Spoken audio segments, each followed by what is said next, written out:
इससे ज़्यादा शर्मनाक और हो ही नहीं सकता जो आज यूएई ने किया है कि सऊदी अरब ने आज से कुछ दिन पहले आप लोगों ने सुना होगा कि सऊदी अरब ने यूएई की एक जहाज़ का ऊपर हमला किया था। उसमें बख्तरबंद गाड़ियाँ था, हथियार था। सऊदी अरब ने सीधा यूएई की इस जहाज़ के ऊपर ही हमला कर दिया और साथ ही 24 घंटे का अल्टीमेटम दे दिया कि 24 घंटे के अंदर यूएई अपना सेना यमन से बुला ले।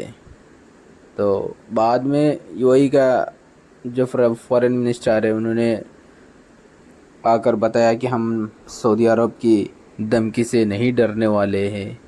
लेकिन उसके कुछ टाइम बाद यूएई ने ऐलान किया है, हाँ ठीक है, हम 24 घंटे के अंदर अपना सेना यमन से बुला रहे। यानी इतना जल्दी घुटने टेक दिया सऊदी अरब के सामने। क्योंकि अगर लोग बोल रहे अगर आप घुटने टेकने ही है कम से कम 2 3 4 दिन ले लेते, नहीं, उन्होंने 24 घंटे के अंदर ही घुटने टेक दिए।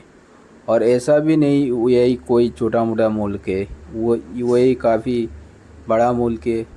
जो सऊदी अरब के पास जो है वही वही का पास है, लगभग दोनों का इकोनॉमी सेम है।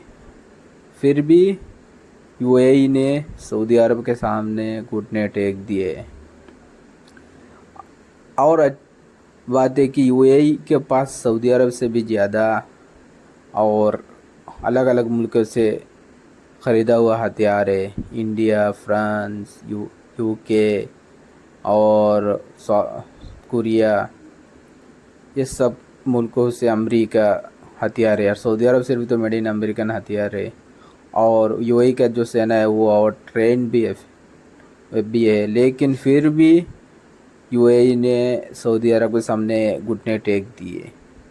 क्योंकि यूएई नहीं चाहता कि सऊदी अरब के साथ कोई कॉन्फ्लिक्ट या जंग शुरू हो, क्योंकि दोनों के लिए जंग नुकसानदायक है। क्योंकि यूएई का जो आपको पता है वो दुबई उनका यानी टूरिज़्म हब है। और उसमें अगर जंग शुरू हुआ तो दोनों मुल्कों का नुकसान है और दोनों मुल्क आर्थिक रूप से काफ़ी यानी कमज़ोर हो जाएंगे। ख़ास करके वो यही तो कमज़ोरी हो जाएगा क्योंकि यूएई सऊदी के तुलना में काफ़ी थोड़ा छोटा है साइज़ की लिहाज से। और दूसरी बात उनमें यूएई में टूरिज़्म काफ़ी ज़्यादा है, लोग बाहर से घूमने के लिए आते हैं। अगर जंग लग गया तो वो सब बर्बाद हो जाएगा। उसकी डर के मारे शायद यूएई ने सऊदी अरब का बात मान के पीछे हटने का फ़ैसला किया। ये अच्छी बात है कि जो दोनों ब्रदर इस्लामी मुल्क एक दूसरे के ऊपर हमला करना नहीं चाहिए। और ये यूएई ने भी सही स्टेप लिया है, पीछे हट गया। और यमन का विवाद जो है आप लोगों को पता है कि 2015 से ये चल रहा है हाउती के साथ। लेकिन अभी का जो है वो यमन का दूसरा साइड का जो और एक गुट है उसका साथ सऊदी अरब या यही मिल के हाउती का ऊपर हमला पहले किया था। लेकिन अभी ये लोग उनसे यानी अल अलहदी हो गए और बगावत कर दिए। बगावत करके बोल रहे हम यमन के दूसरी साइड को हम स्वाधीन मुल्क बना देते हैं।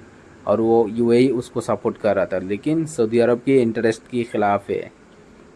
इसीलिए सऊदी अरब ने पहले लिमिटेड स्ट्राइक किया और यूएई को बता दिया, भाई अगर आप 24 घंटे के अंदर ये अपना फ़ौज नहीं बुलाओगे तो हम ऐसा हमला करेंगे कि आपकी फ़ौज को भागने तक की मौका नहीं मिलेगा। इतना ख़तरनाक हवाई हमला हम करेंगे कि भागने का मौका भी नहीं मिलेगा। यूएई ने तो पहले तो बोला था हम डरने वाला नहीं है, लेकिन फिर सऊदी अरब का बात मान लिया और 24 घंटे के अंदर अपनी सेना बुला लिया यूएई ने।